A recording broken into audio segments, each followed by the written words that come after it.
अस्सलाम वालेकुम students and welcome back to our YouTube channel. You are watching M Ahmad Nazir channel. जी बेटा, आज का जो हमारा 10th क्लास की बायोलॉजी का टॉपिक है वो है फीडबैक मैकेनिज़्म और ये हमारा लास्ट टॉपिक है। ठीक है, स्मार्ट सिलेबस के अकॉर्डिंग। इसके बाद एक और टॉपिक तो है disorders of nervous system, but वो हमारे स्मार्ट सिलेबस के अकॉर्डिंग नहीं है। तो फीडबैक मैकेनिज़्म क्या होता है? ठीक है, जितने भी हमने ग्लैंड्स स्टडी किए हैं, जितने भी हमने हार्मोन स्टडी किए हैं, ये बात आपको पता होनी चाहिए कि जो ग्लैंड्स हैं ये अपनी सिक्रीशन यानी कि जो हार्मोन्स हैं वो कांस्टेंट रेट पर नहीं करते, यानी कि हर वक्त ये सिक्रीशंस नहीं हो रही होती। ठीक है, ये जो सिक्रीशन है ये उस वक्त ही होती है जब इनकी ज़रूरत होती है। मीन्स जब ज़रूरत है तो सिक्रीशन होना शुरू हो जाएगी, और जब ज़रूरत नहीं है और काम कंप्लीट हो चुका है तो सिक्रीशन हार्मोन्स की रुक जाएगी। तो ये चीज़ जो है ये कौन कंट्रोल करता है? बेसिकली जो भी सिस्टम है हमारा, उस सिस्टम के आउटपुट ही कंट्रोल करती है इस चीज़ को, और इस फिनोमिना को हम नाम देते हैं फीडबैक मैकेनिज़्म का। फीडबैक मैकेनिज़्म जो है इसकी डेफिनेशन क्या है? Feedback mechanism means the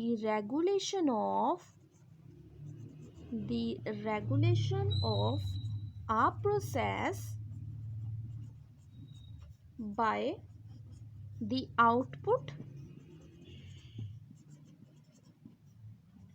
of same process. जो भी हमारे पास प्रोसेस चल रहा है जिसके अंदर वही सिक्रीशंस हो रही हैं, उन्हीं सिक्रीशंस को कंट्रोल किया जाएगा, उसी प्रोसेस की सिक्रीशंस को कंट्रोल किया जाएगा उसी प्रोसेस के अंदर बनने वाले आउटपुट से। थोड़ा सा डिफ़िकल्ट है इसकी डेफिनेशन को समझना, लेकिन अभी हम एग्जांपल से पढ़ेंगे तो आपको ज़्यादा अच्छे से समझ आ जाएगी। तो फीडबैक मैकेनिज़्म की दो टाइप्स हैं। वो दो टाइप्स कौन कौन सी हैं? एक है पॉजिटिव फीडबैक मैकेनिज़्म। ठीक है, पॉजिटिव फीडबैक मैकेनिज़्म।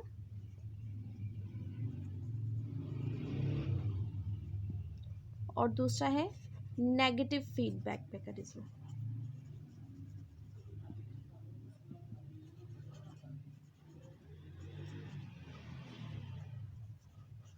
अब इन दोनों में होता क्या है, पॉजिटिव और नेगेटिव फीडबैक मैकेनिज़्म में?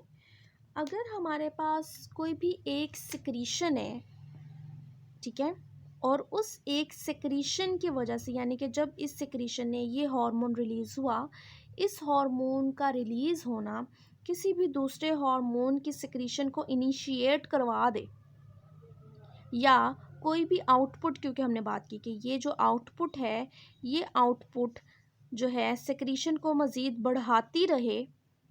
ठीक है, आउटपुट जो है वो सिक्रीशन को मज़ीद बढ़ाती रहे, हार्मोन की प्रोडक्शन करवाती रहे, तो ये वाला जो मैकेनिज़्म होगा ये पॉजिटिव फीडबैक कहलाएगा। नेगेटिव फीडबैक में क्या होगा कि हमारे पास जो आउटपुट है ये आउटपुट क्या करे, ठीक है, उसी प्रोसेस के अंदर पाए जाने वाले हार्मोन की सिक्रीशन को कम कर दे या फिर रोक दे, तो ये कंडीशन कहलाएगी नेगेटिव फीडबैक मैकेनिज़्म। इन दोनों एग्जांपल्स को हम बेस्ट जो है वो एक्सप्लेन करते हैं एग्जांपल से, क्योंकि जो है हमने इसकी एग्जांपल पढ़ी है पेंक्रियाज में, तो वो हमें थोड़ी आसानी हो जाएगी। जी, तो हम बात करते हैं कि हमने बात की थी पहले भी ग्लूकोज लेवल की, कि ब्लड के अंदर जो है ब्लड ग्लूकोज लिख देते हैं यहाँ पे, ब्लड के अंदर ग्लूकोज लेवल को होना चाहिए नॉर्मल। नॉर्मल कितना होना चाहिए? ये आपने पढ़ा था पिछले टॉपिक में कि 80 to 120 mg/100 ml होना चाहिए। तो अगर जो है इस रेट से, मैं यहाँ पे मेंशन कर देती हूँ, इस रेट से ज़्यादा हो जाता है ब्लड के अंदर ग्लूकोज का लेवल, तो क्या सिस्टम स्टार्ट करेगा? प्रोसेस के अंदर क्या होना शुरू हो जाएगा सिस्टम के अंदर कि जो इंसुलिन है, ये वही चीज़ मैं रिपीट कर रही हूँ लेकिन इसको मैं रिलेट करूँगी अब एग्जांपल से। इंसुलिन क्या करेगा? हमारे ब्लड के अंदर की एक्स्ट्रा ग्लूकोज को, जितनी होनी चाहिए 120 से एक्स्ट्रा जितनी भी होगी, उस इंसुलिन को जो है स्टोर करवा देगा किसके अंदर? लीवर और मसल के सेल्स के अंदर, ठीक है। अब जब स्टोर करवा दिया तो क्या हो जाएगा भला? यहाँ पर हो जाएगा कि जो ग्लूकोज का लेवल है वो नॉर्मल हो जाएगा, 120 mg हो जाएगा। जैसे ही ग्लूकोज का लेवल 120 mg होगा, ये इसका नॉर्मल होना, ग्लूकोज का नॉर्मल होना फौरी तौर पर इंसुलिन की सेक्रीशन को रुकवा देगा। क्यों रुकवाया? क्योंकि मज़ीद इंसुलिन अगर रिलीज़ होता रहेगा तो ग्लूकोज का जो लेवल नॉर्मल हो गया है 120, ठीक है, ये ज़्यादा था ना, तो ये यहाँ से यहाँ स्टोर करवाता जा रहा है, तो ये इक्वल हो गया। अगर मज़ीद ये ट्रांसफ़र होता रहेगा, ग्लूकोज जो है वो स्टोर होता रहेगा, तो इक्वल से भी नीचे चला जाएगा लेवल। इस चीज़ से बचने के लिए क्या है, मतलब अल्लाह ताला ने ही ये निज़ाम रखा हुआ है कि एक सिस्टम चल रहा है, उस सिस्टम का आउटपुट जो है वही इस प्रोसेस को रेगुलेट कर रहा है। उसने क्या किया? इंसुलिन की सेक्रेशन को स्टॉप करवा देगा। ये वाला जो रिलेशन है ये हो गया नेगेटिव फीडबैक।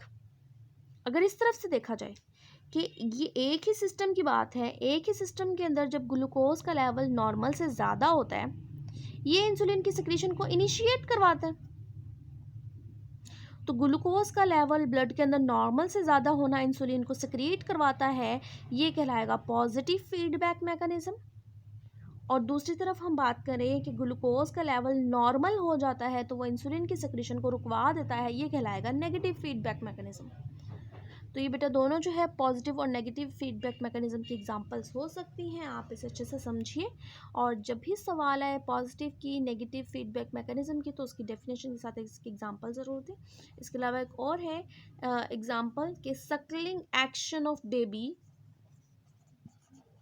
सकलिंग एक्शन क्या होता है कि बेबी जो है आफ्टर बर्थ अपनी मदर के मेमरी ग्लैंड से सकलिंग एक्शन करता है, इसके नतीजे में जो है वो अपनी फीड यानी कि मिल्क जो है वो मेमरी ग्लैंड से हासिल करता है।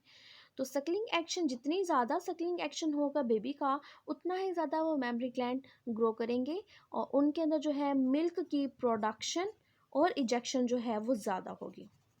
तो अब ये चीज़ भी जो है क्या है कि एक चीज़ सेक्रीशन मतलब सकलिंग एक्शन ज़्यादा, मिल्क प्रोडक्शन ज़्यादा, तो एक की इनिशिएट करने से दूसरी चीज़ ज़्यादा हो रही है, तो ये भी पॉजिटिव फीडबैक मैकेनिज्म में आएगा। ठीक है, ये टॉपिक जो है बहरहाल वैसे तो लॉन्ग नहीं है, लेकिन कुछ पता नहीं होता बेटा, हमें हर तरह से प्रिपेयर रहना चाहिए अपने फाइनल एग्ज़ाम से रिलेटेड, खासकर वो बच्चे जो अपने कहीं से भी मार्क्स नहीं कटवाना चाहते हैं। तो फीडबैक मैकेनिज्म को आप long question point of view से भी लर्न कर सकते हैं, इसकी डेफिनेशन दें, इसकी टाइप्स के बारे में बताएं और उनकी एग्जाम्पल के ज़रिए से एक्सप्लेन कर दें। उसके अलावा ये शॉर्ट में अगर आता है तो इनकी डेफिनेशन और एग्जाम्पल्स देते हैं। ठीक है, इंशाल्लाह अपने नेक्स्ट लेक्चर में हम नेक्स्ट चैप्टर स्टार्ट करेंगे। हमारा नेक्स्ट चैप्टर जो है वो क्या है, स्केलेटन और स्केलेटन सिस्टम से रिलेटेड है, सपोर्ट एंड मूवमेंट है। ठीक है, नेक्स्ट चैप्टर जो है हमारा तो वो हम स्टार्ट करेंगे इंशाल्लाह। तो तब तक के लिए अल्लाह हाफिज़।